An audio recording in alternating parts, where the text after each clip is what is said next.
Reirene tu queria, Adelfoi. Pai do Senhor, irmãos, seja bem-vindo à aula de número 9, concernente ao nosso curso de grego bíblico. Na aula de hoje, nós iremos falar sobre alguns detalhes da gramática da língua portuguesa, que será de suma importância para você que está estudando o grego bíblico. Na aula anterior, você já aprendeu sobre o substantivo na língua grega, conheceu um pouco sobre os casos, suas funções e etc. Nesta aula, nós vamos falar um pouco sobre esses detalhes da gramática da língua portuguesa que vai te ajudar muito nessa compreensão para que você possa avançar um pouco na compreensão da língua grega e, obviamente, vai te ajudar um pouco mais até mesmo na língua portuguesa. Por quê? Porque o primeiro desafio que muitos terão de superar é a falta de conhecimento da gramática da língua portuguesa. Muitas pessoas não conhecem suficientemente bem a gramática da própria língua portuguesa para que ele venha aprender a língua grega. Eu já vou te dizer, isso não precisa te preocupar tanto assim. Aprendendo o grego, você também vai aprender bastante sobre a língua portuguesa. Isso vai te ajudar. Então eu quero tratar na aula de hoje de alguns detalhes mais delicados da gramática da língua portuguesa, que é muito relevante na nossa aula de grego bíblico. Mas antes, nós vamos orar. Lutero dizia que orar bem é a melhor parte dos estudos. Vamos orar? Senhor Deus, nós te louvamos. E te louvamos, ó Pai, por essa oportunidade de estarmos aqui na tua presença para mais uma vez estudarmos a tua palavra. Apresento nas tuas mãos os teus filhos, que o Senhor possa iluminar o nosso entendimento, o nosso intelecto, para que nós possamos compreender melhor este assunto, visando única e exclusivamente a tua glória. Eu te peço em nome do Senhor Jesus. Amém e amém. Bom, pessoal, antes de nós irmos ao estudo da aula de hoje, eu gostaria que você desse uma olhada nesse vocabulário que eu coloquei aí.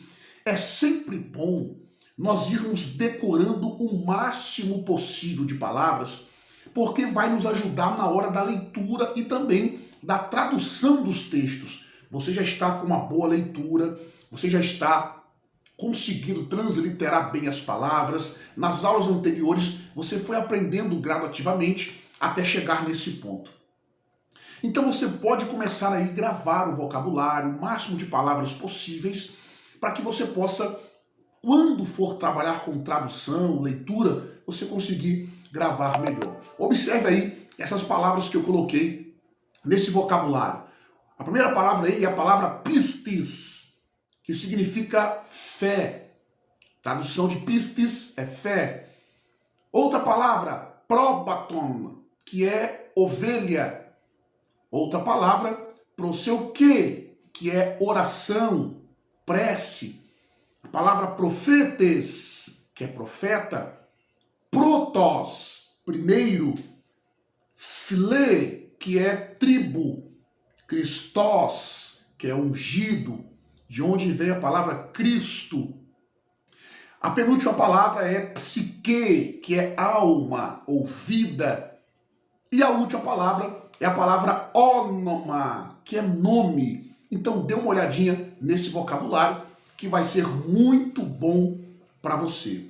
Continuando então com a nossa aula de hoje, o primeiro ponto que nós vamos ver é sobre a inflexão. Às vezes, a forma de uma palavra, ela muda quando realiza funções diferentes numa frase, ou quando a palavra muda de significado. Essas mudanças são chamadas de inflexão. Por exemplo, o pronome pessoal ele. Quando se refere a um homem, nós usamos o pronome ele, obviamente. E quando se refere a uma mulher, nós usamos o pronome ela. Continua sendo ela quando ela é sujeito da frase. Por exemplo, ela é minha esposa. Mas muda para ela ou para a quando é o objeto direto. Por exemplo, o professor a reprovou, ou seja, reprovou ela. Então o pronome está tendo essa inflexão. Se o rei e a rainha têm um só filho, este é o quê? O príncipe. Mas se tiverem dois, eles são os príncipes. Se são pais de uma filha, esta é chamada de a princesa. Então, todas essas mudanças são exemplos de inflexão. A língua grega, pessoal, é bastante flexionada. Quase todas as palavras são alteradas de acordo com o seu emprego nas orações e o seu significado. Então, os seguintes conceitos gramaticais podem afetar a forma de uma palavra tanto no português quanto na língua grega. É importante você aprender isso de antemão. Outro sim, vamos falar um pouco sobre o caso, que nós estamos estudando na aula passada e vamos falar um pouco agora. As palavras, elas desempenham funções diferentes de uma oração. Essas funções são chamadas de casos ou caso. Em português, por exemplo, nós temos 3 casos: o subjetivo, o objetivo e o possessivo. Algumas palavras em português, elas mudam a sua forma quando alteram as suas funções, enquanto outras permanecem basicamente iguais. Por exemplo, o pronome pessoal ele vai mudar de acordo com o seu caso. Se uma palavra for o sujeito da frase, ela vai ficar no caso subjetivo. Por exemplo, ele é meu irmão. O sujeito, ele vai realizar a ação do verbo. Gravem bem isso. E é geralmente o primeiro substantivo ou pronome antes do verbo numa frase. Por exemplo, na frase João correu até a loja.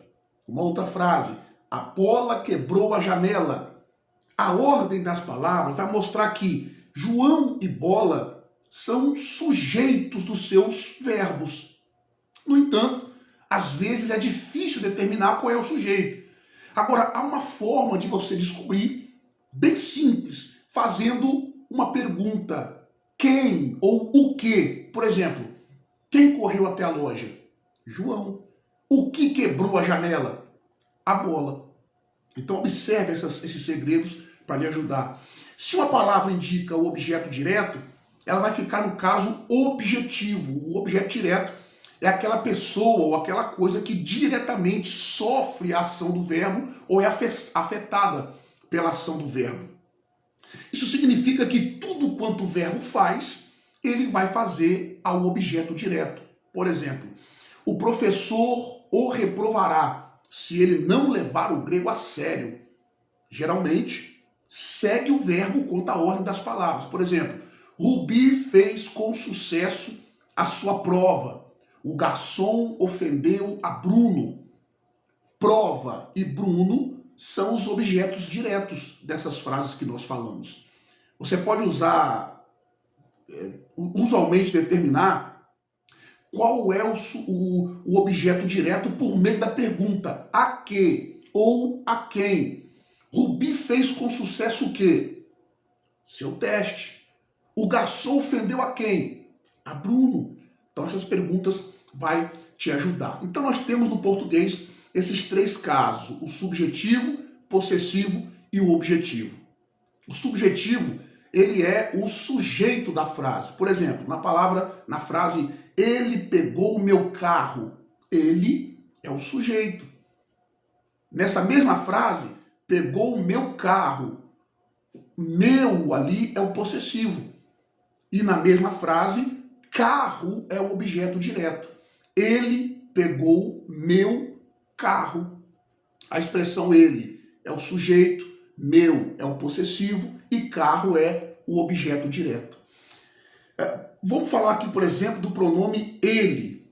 Nós usamos os pronomes ele ali, nessas ilustrações, porque ele vai mudar facilmente a sua forma. Em português, a maioria das palavras não muda, a não ser no caso possessivo. Por exemplo, a palavra professor, como nós vimos, permanece igual. Quer seja sujeito, que é o professor admira você, por exemplo.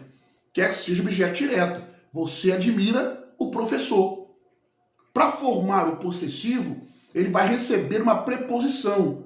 Ela é a predileta do professor. Observe que entrou ali uma preposição. Quem cita isso É William de Mouse, na página 31 da sua gramática em português. Agora, o gênero das palavras é muito importante também. Substantivos, adjetivos, pronomes, eles mudam as suas formas de acordo com sua referência a um objeto masculino, feminino ou neutro. Por exemplo, ele é masculino. Ele o deu a ela, que é o gênero feminino. Ele, o e ela são todas as formas do mesmo pronome. O pronome pessoal da terceira pessoa do singular. Outro exemplo é a palavra príncipe.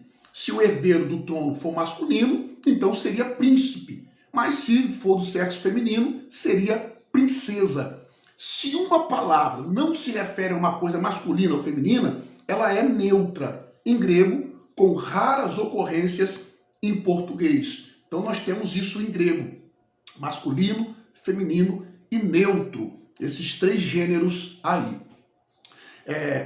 Nós temos também algo chamado gênero natural.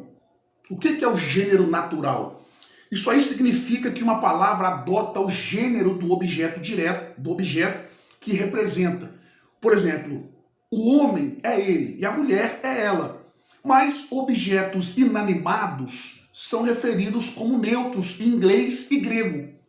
Em grego, os pronomes seguem o gênero natural, mas os substantivos, na sua maioria, não. Você vai aprender isso no decorrer do nosso curso.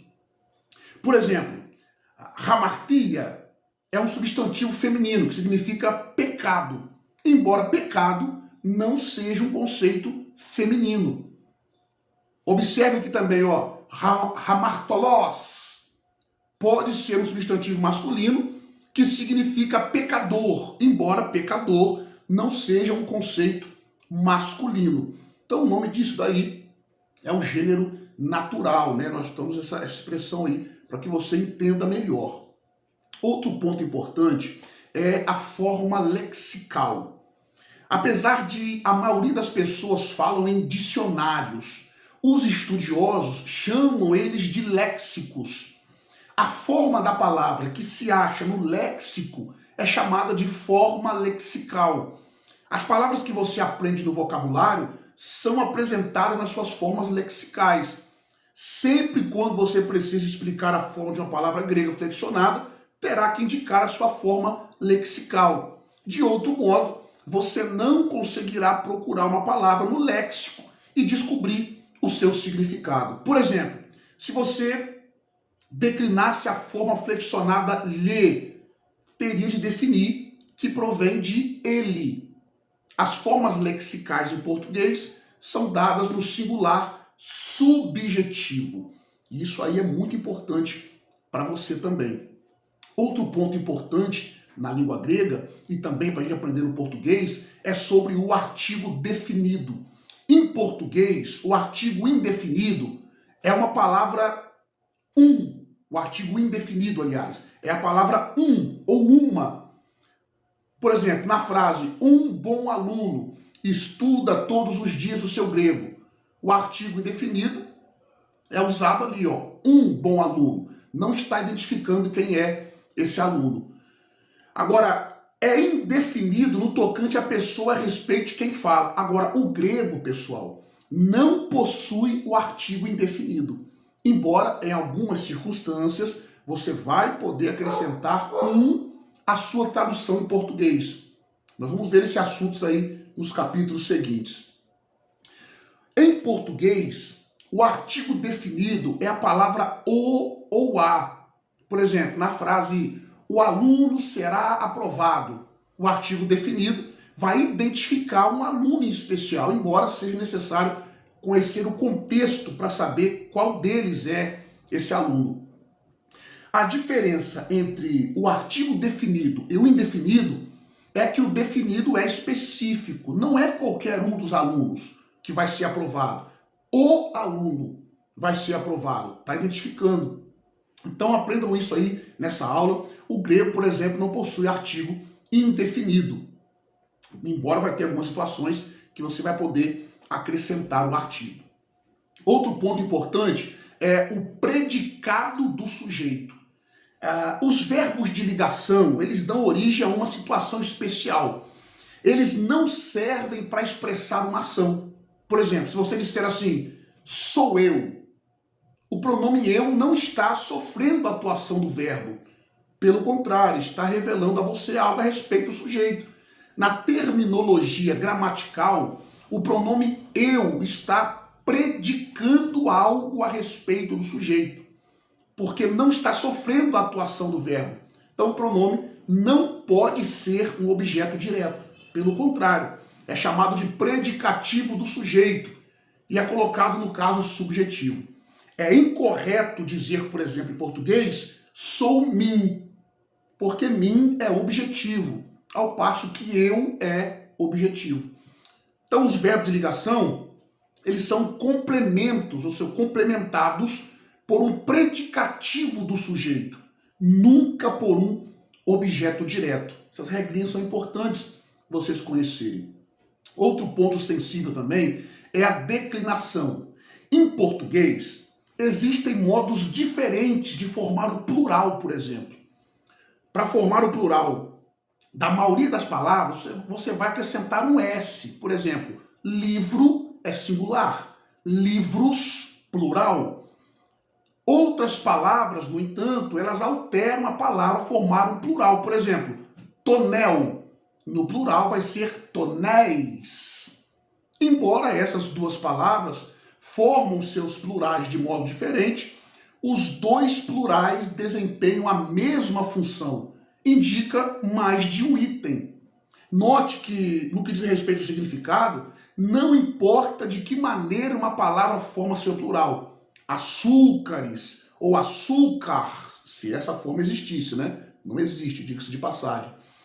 Significaria a mesma coisa, ou açúcares ou açúcar. Como eu já disse, açúcares não existe, mas se existisse, significaria a mesma coisa, no caso, mais de um açúcar. Agora, em grego, existem 3 padrões flexionais fundamentais que um substantivo pode seguir. Cada uma desses padrões é chamado de declinação.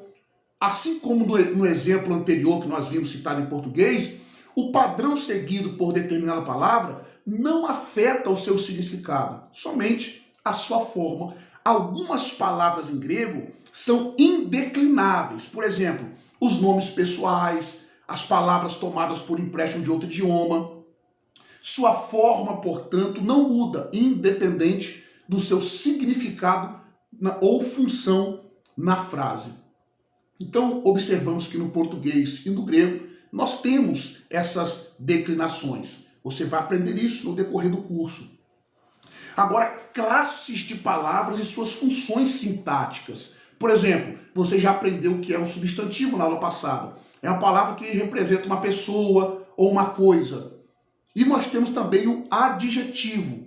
O adjetivo é uma palavra que qualifica um substantivo ou outro adjetivo. Por exemplo, na palavra assim, na oração anterior, vamos colocar aqui a palavra Bruno joga seu livro preto grande contra o professor estranho. Observe que a palavra Bruno e professor são substantivos. Agora, a palavra preto, grande e estranho são adjetivos que vai qualificar esses substantivos. Por exemplo, na frase a Bíblia é castanho escura, custa demais. Escura, por exemplo, é um adjetivo que vai modificar outro adjetivo, no caso, castanho, né? E para nós concluirmos, existe também a preposição. A preposição é a palavra que indica o relacionamento entre duas outras palavras. Por exemplo, o relacionamento pode ser espacial, né? O texto grego está debaixo da cama.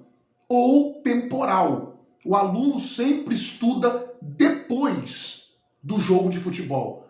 A palavra ou locução que segue a preposição, ela é chamada de objeto da preposição. Por exemplo, cama, no primeiro exemplo, e o jogo de bola, no segundo. Jogo de futebol, no caso.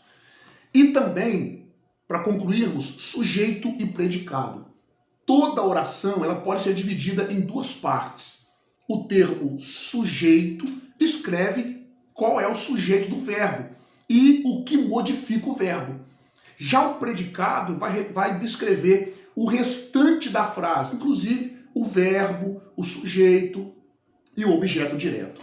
Então, pessoal, essas informações é muito importante ou são muito importantes para que você possa melhorar aí o seu cabedal de entendimento concernente à língua grega e, consequentemente, o português. É muito importante você dar uma olhada nessa aula, uma revisada, porque vai ser de fundamental importância para você continuar evoluindo no estudo da língua grega. Espero que tenha sido bênção para vocês. Deus abençoe. Até a próxima aula.